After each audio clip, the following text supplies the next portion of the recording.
여러분 안녕하세요.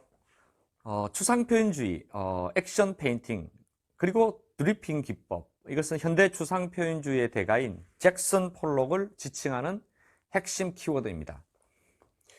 유럽에 비해서 삼류라고 평가받았던 미국의 미술을 세계 최고 수준으로 끌어올린 장본인 중 한 명이기도 하죠.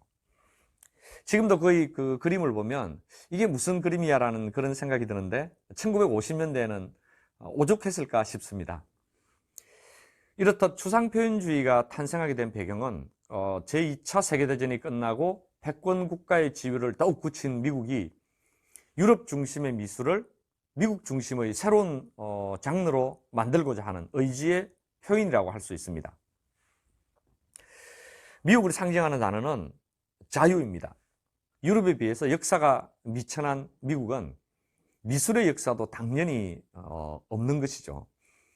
대중이라는 컨셉의 그 팝아트로 한참 큰 장르를 만들어 가면서도 또 다른 깊은 뭔가가 필요했던 미국에게 가장 알맞은 분야가 나타났던 것입니다.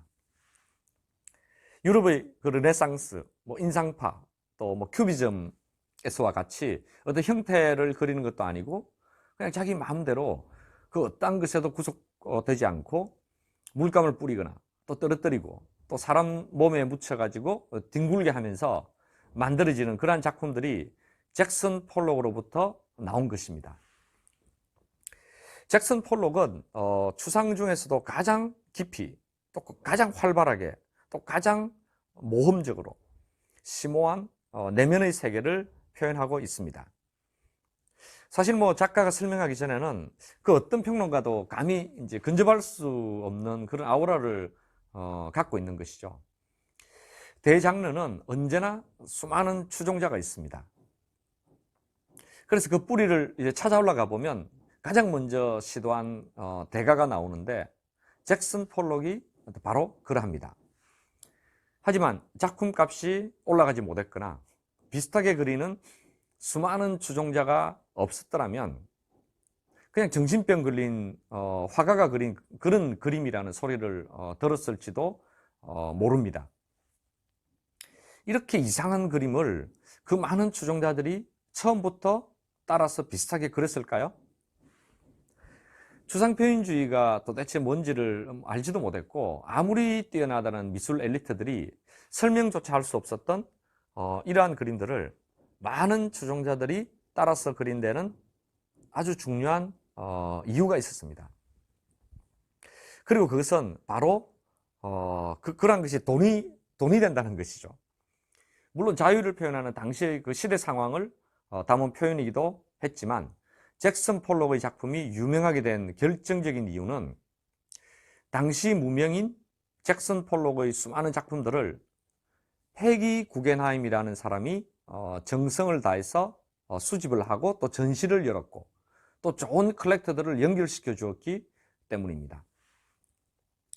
패기는 뉴욕 구겐하임 미술관의 그 설립자인 삼촌에게 그녀의 수많은 작품들을 맡겼는데 패기 구겐하임은 그 유명한 타이타닉호의 그 침몰과 함께 사망한 그녀의 아버지 벤자민 구겐하임의 둘째 딸이었던 것입니다. 뉴욕에서 광산업과 철강업으로 크게 성공한 벤자민 구겐하임은 아트를 사랑해서 많은 작품들을 수집했는데 이에 영향을 받은 패기가 뉴욕과 프랑스 파리를 오가면서 많은 화가들과 이제 교류를 했습니다. 여기서 한 일화가 있는데 패기 구겐하임이 2차 세계대전 당시에 프랑스 루브르 박물관에 이제 보관을 요청했다가 거절을 당했다는 사실입니다. 제2차 세계대전 중에 그 파리를 향한 그 히틀러의 대규모 이제 공습이 예상되는 가운데 히틀러가 루브르 박물관은 폭격하지 않을 거라는 루머가 이제 나돌았습니다. 그리고 이러한 소문을 들은 많은 자산가들이 그들의 소장품들을 루브르 박물관의 지하 창고에 보관하기 위해서 의뢰를 하고 있었는데 패기 구겐하임도 아버지로부터 물려받은 수많은 작품들과 그녀가 또 구입한 그 작품들을 폭격으로부터 안전하다고 알려진 루브르 박물관에 보관해야겠다고 생각하고 의뢰를 했던 것입니다. 하지만 당시 루브르 박물관의 최고 엘리트 큐레이터들하고 또 감정사들이 패기 구겐하임의 그 작품들을 본 뒤에는 이런 그림들은 우리 지하 창고에 보관하기 어렵다고 이제 통보했기 때문에 배에 실어서 땅덩이가 넓은 미국으로 수백 일을 항해해서 가져오게 된 것입니다.